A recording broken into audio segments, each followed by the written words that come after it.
السلام علیکم ستړي مشه د ریفلیکشن افغانستان یوټیوب چینل ډیرو درنو لیدونکو تمه ده چې تاسو ټول به روغ او جوړ اوسئ. درنو لیدونکو په پایل کې د مهمو خبري مسایلو سره ټکی اورو. ملګري ملتونه د افغانستان په اړه ناسته کوي. افغانستان کې د ملګرو ملتونو مرستندوی پلاوی دفتر یا یونما ویلي چې ټاکل شوی د چهارشنبې په ورځ به د ملګرو ملتونو د امنیت شورا غړي په یو غونډه کې د افغانستان د وضعیت په اړه خبرې وکړي. جنرال دوستم له هیواده بهر حکومت غواړي. د جنبش ګوند مشر جنرال دوستم تازه ویلي اوس چې بیکاره یو نو اړتیا ده چې له هیواده بهر حکومت جوړ کړو. پاکستان کې پر افغان خبريال مرګونی برید ته خبرګونونه. افغان خبريالانو د ملاتړ بیلابېلو بنسټونو په اسلام آباد کې پر افغان خبريال عبدالعزیز سخیزاده د نامعلومو وسلوالو د تیر ورځې برید غندل او ویلي دي چې په هر سیمه کې دي د افغان خبريالانو د خوندیتوب لپاره هڅې وشي. د افغانستان او جنوبي افریقا ترمنځ د لوبلړۍ پایل ته انتظار. په پام کې ده چې د افغانستان او جنوبي افریقا د کرکټ د ملي لوبډلو ترمنځ د یو ورځنیو لوبلړۍ سبا د سپټمبر پر 13مه پیل شي. او له پاکستانی چارواکو سره د امریکا د بهرنیو چارو وزارت سیاسي مرستیال لیدنه. د سیاسي چارو لپاره د امریکا د بهرنیو چارو وزارت سرپرست مرستیال جان باس په اسلام آباد کې د پاکستان له مرستیال نومړي وزیر او د بهرنیو چارو وزیر اسحاق ډار او دغه هیواد د پوځ له مشر جنرال عاصم منیر سره کتلي دي.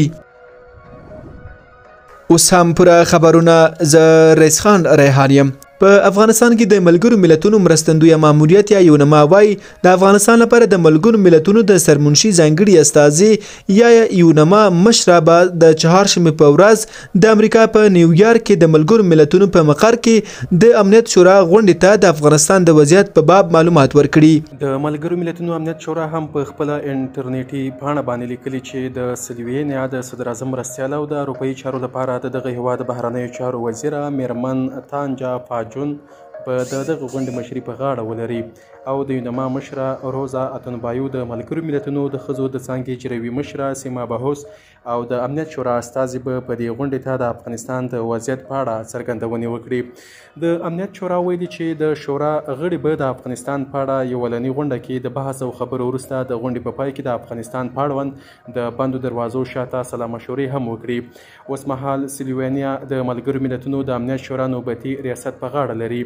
سیما بهوس د ملګرو ملتونو په هغو لوړپوړو چارواکو کې شامله ده چې په تیر 2023 کال کې افغانستان ته سفر کړی و او په کابل او کندهار کې د طالبانو د ځینو چارواکو سره لیده کاته کړي و. ټاکل شوي چې په افغانستان کې د ملګرو ملتونو د عمومي منشي ځانګړي استازي او د یونما مشره به د امنیت شورا د چهارشنبې د ورځې د غونډې ته د افغانستان د وضعیت په اړه خپل درې میاشتنی راپور هم وړاندې کړي. افغانستان کې د ملګرو ملتونو د عمومي منشي ځانګړي استازي په هرو دریو میاشتو کې د افغانستان د وضعیت په اړه د امنیت شورا غړو ته خپل راپور وړاندې کوي. میرمن روزا د افغانستان د وضعیت په اړه خپل درې میاشتنی وروستی راپور د روان 2024 کال د جون میاشتې په 21مه نیټه وړاندې کړی و. د پاکستان په پلازمینه اسلام آباد کې پر افغان خبريال عبدالعزیز سخیزاده پرونه برید د خبريالانو د بیلابېلو بنسټونو خبرګونونه راپارولي دي. د دغه بنسټونو په بیلابېلو اعلامیو او بیانونو کې د خبريالانو د وضعیت په اړه اندېښنې ښودلې دي. نور حال د شمس الرحمن شمس په راپور کې افغان خبريال عبدالعزیز سخیزاده په اسلام آباد کې هغه وخت نامعلومه وسلوالو تر برید لاندې راغی چې نوموړی کور ته پر لار و. نوموړی وایي له خپل کوره په 2 مترۍ کې پرې ډزې شوي دي او دی ژوبل کړی. ډاکټران د هغه له سر مرمۍ ویستې ده خو سخیزاده ته نږدې ملګري وایي وضعیت یې د اندېښنې وړ دی. عبدالعزیز سخیزاده په افغانستان کې له یو خصوصي ټلویزیون سره کار کاوه چې د امارات پر راتګ سره پاکستان ته کډن شوی. د افغانستان د خبريالانو د ملاتړ بنسټ AGSO پرون یکشنبه د سپټمبر 15مه ناوخته په یو اعلامیه کې د افغان خبريالانو د خوندیتوب جدي غوښتنه وکړه. دغه بنسټ ویلي هغه افغان خبريالان چې دریمو هیوادونو ته د خپل ژوند د خوندیتوب په موخه تللي له بده مرغه په دې وروستیو کې ان هلته هم د ژوند له خوندیتوب څخه برخمن نه دي. په جلاوطنۍ کې د افغان خبريالانو فدراسیون هم د دې وضعیت په اړه اندېښنه ښودلې او د پاکستان له امنیتي مسؤلینو یې د پیښې د پلټنې غوښتنه کړې. دغه فدراسیون په یوه اعلامیه کې ویلي په وروستیو 3 اونیو کې پر خبريالانو دا دریم برید دی چې په اسلام آباد کې ترسره کیږي. د افغانستان د بیان ازادۍ کور په نوم بل بنسټ هم دغه برید خندلی او په ایکس پاڼه یې په یو لنډ بیان کې ویلي دي چې په دغه برید کې ښاغلي سخیزاده د سر په برخه کې ضربه لیدلې ده.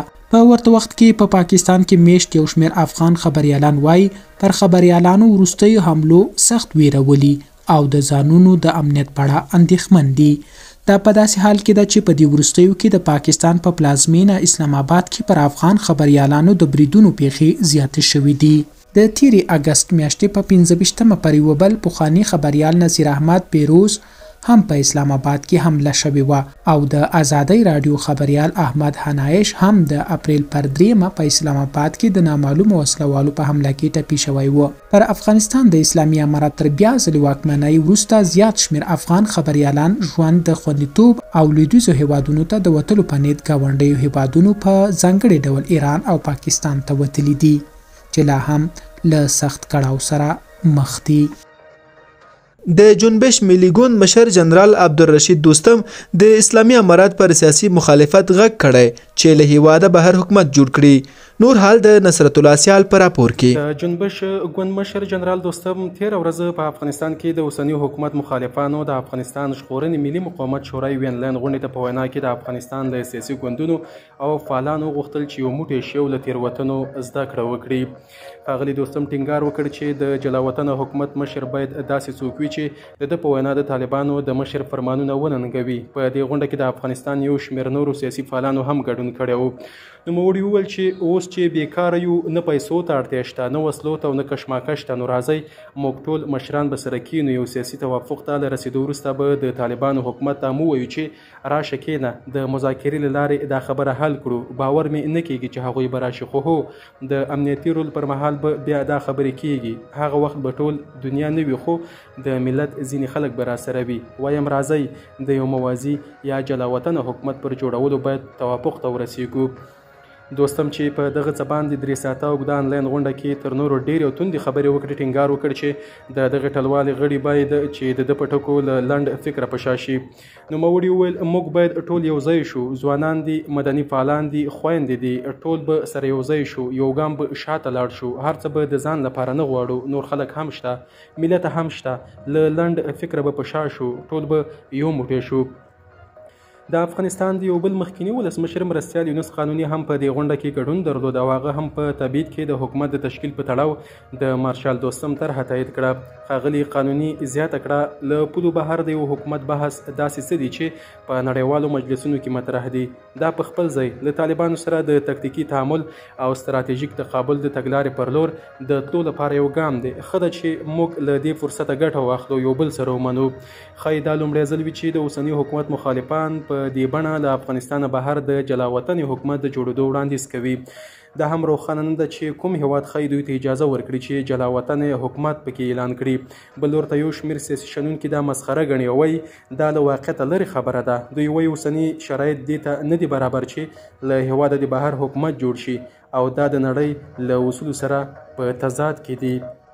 د سیاسي چارو لپاره د امریکا د بهرنیو چارو وزارت د سرپرست مرستیال جان باس په اسلام آباد کې د پاکستان له مرستیال نومړي وزیر او د بهرنیو چارو وزیر اسحاق ډار او دغه هیواد د پوځ له مشر جنرال عاصم منیر سره کتلي دي. شمس الرحمن شمس ورته کتنه کړې. په پاکستان کې د امریکا سفارت د سپټمبر په 14مه په خبرپاڼه کې لیکلي چې دواړو خواو د اقتصادي او امنیتي مسلو په اړه د دوه اړخیزې همکارۍ د پراخولو، د لارو چارو ترڅنګ د ترهګرۍ او د تاوتریخوالي ډک افراطیت د مخنیوي او د سیمه‌ییز ثبات او سوکالۍ د ودې پر ارزښت خبرې وکړي. خبرپاڼه زیاتوي چې جان باس له افغانستان څخه امریکا ته د افغان کډوالو د ځای پر ځای کولو په بهیر کې د پاکستان د دوامدارې همکارۍ مننه کړې.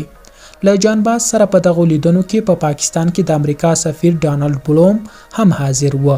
بلخوا د پاکستان د بهرنیو چارو وزارت د سپټمبر پر 14مه په خپل خبرپاڼه کې ویلي چې جان باز د پلاو پر مشرۍ د بهرنیو چارو وزارت له مرستیالې امینې بلوچي او وروسته له اسحاق ډار سره لیدلي دي. خبرپاڼه زیاتوي د دواړو خواو د سوداګرۍ، انرژۍ، امنیت، روغتیا، د اقلیمي بدلون او له ترهګرۍ سره د مبارزې په ګډون د دوه اړخیزو اړیکو د ټولو برخو په اړه پراخ بحث او خبرې شوي دي. تر دې وړاندې د سپټمبر په 3 په اسلام آباد کې د امریکا سفیر ډانلډ بلوم هم د پاکستان د لومړي وزیر له مرستیال او د بهرنیو چارو له وزیر اسحاق ډار سره د دوه اړخیزو اړیکو په بیلابیلو برخو کې د همکارۍ د پراختیا ترڅنګ په پاکستان کې د افغان کډوالو او پناه غوښتونکو د خوندیتوب په اړه خبرې کړې دي. درنو لیدونکو، زموږ د نن شپې خبري مسایل همدومره وو. ستاسې له لیدو اورېدو ډېره مننه. ښه وخت ولرئ. الله مل شه.